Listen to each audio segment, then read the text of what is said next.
வாக்கு சீர்திருத்தம். உண்மையிலேயே நீ திருத்தணும்னா வாக்கு எந்திரத்தை தூக்கி போட்டு வாக்கு சீட்டு முறைக்கு வந்துரு. எப்படி போலி வாக்காளர் வருவான்? எப்படி வருவான்? நான் சொல்றேன் தவறு. வாக்கு சீட்டு இது நன்கொடை சீட்டுன்னு கருதிக்க.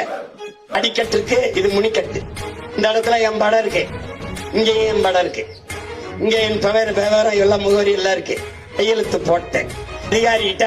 இந்த 2 இடத்துல என் கையெழுத்து போட்டேன்.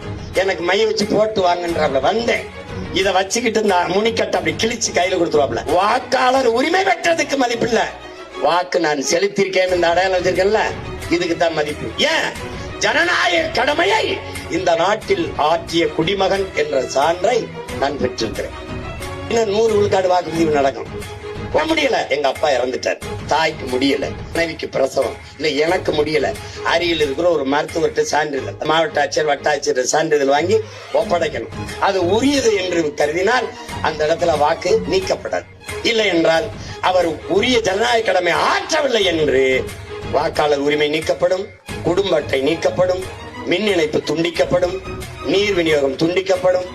1 மணி நேரம் நீ வரிசையில் வாக்கு செலுத்த முடியல.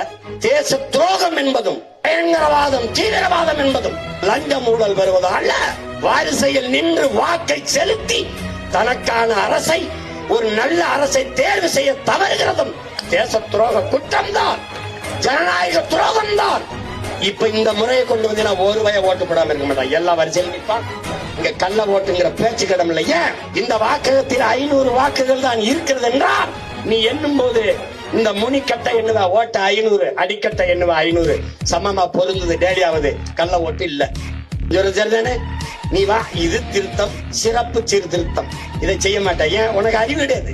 இதை செஞ்சுட்டா என்ன ஆயிரும்? நான் நின்றுவேன், நீ நடுத்தரவில் நின்றுவேன். அதான் பிரச்சனை. அண்டன் சொக்கை சொல்ற மாதிரி இந்த தோற்று போன சமூகத்தில் அவசியமற்ற செய்தி எதுவோ அதுவே தலைப்பு செய்தியா வரும். இன்னைக்கு இவ்வளவு பேசுறோம்ல, எதுவும் வராது. தமிழக வெற்றி கழகத்தை பத்தி ஏதாவது ஒண்ணு சொல்லணும்னு வச்சுக்கோங்க, பேசிவிட்டார், செய்து விட்டார், கால கொடுமை. ஏதாவது இந்த கேள்விக்கு பதில் ஒரு பதிலும்